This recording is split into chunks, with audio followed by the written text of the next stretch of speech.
যে এটা এই মুহূর্তে কেন দরকার ছিল। বিকজ মূল টার্গেট তো শেখ হাসিনাকে মামলা দেওয়া।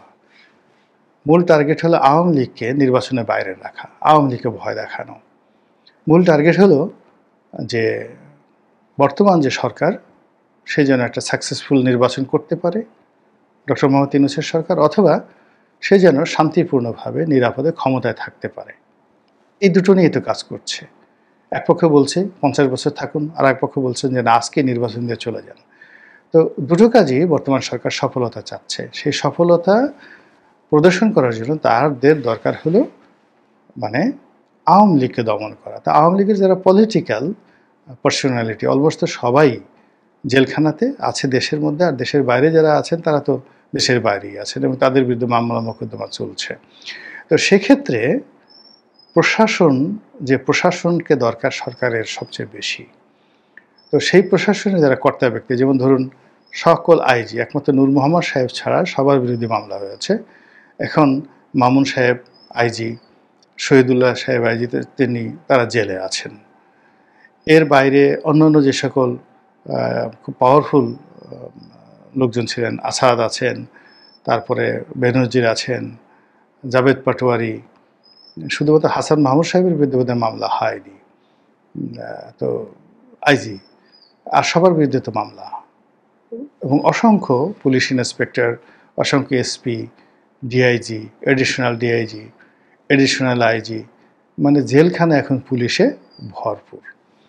মূল ব্যাপার হলো যে তাদের বিরুদ্ধে মামলা করে তারা পালিয়ে যেতে পারতো না, বা তাদেরকে গৃহবন্দী করে রাখা হতো, বা যাকে বলা হয় তাদেরকে একটা চাপের মধ্যে রাখা হতো। কিন্তু দৃশ্যমান কি হতো যে পুলিশের মধ্যে মনোবলটা ফিরে আসতো বা থাকতো।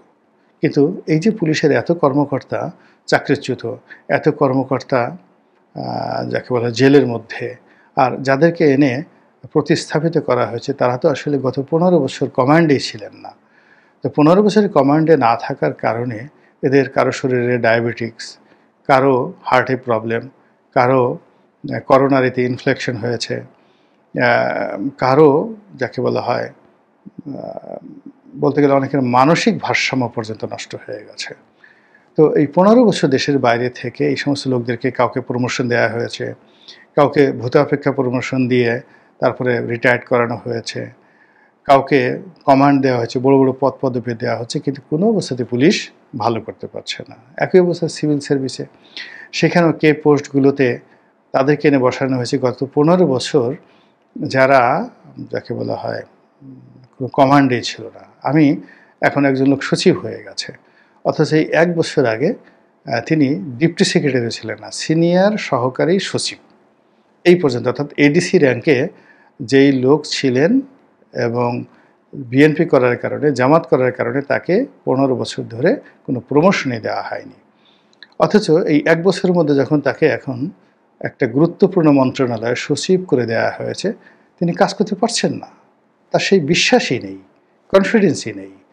ভীত সন্ত্রস্ত হয়ে সে শুধু ভয় পাচ্ছে যে কখন তার চাকরি চলে যায়, কখন এই সরকার চলে যায়, আবার তাকে জুলুমের মধ্যে পড়তে হয়, আবার তাকে জেলে যেতে হয়, এই ভয়ে কাজ করতে পারছেন। আর যারা রিটায়ারমেন্ট ছিলেন, যাদেরকে বসানো হয়েছে, যেমন ক্যাবিনেট সচিব, তারপর শেষে এই যে সংস্থাপন সচিব ছিলেন যে ভদ্রলোকের বিরুদ্ধে এখন দুর্নীতির অভিযোগ আসছে, যাকে সরিয়ে দেওয়া হয়েছে, এরকম অনেকের বিরুদ্ধে যারা রিটায়ারমেন্ট থেকে এসে এখানে দায়িত্ব নিয়েছেন, তারা কেউ ভালো করতে পারেননি, কেউ ভালো করতে পারেন।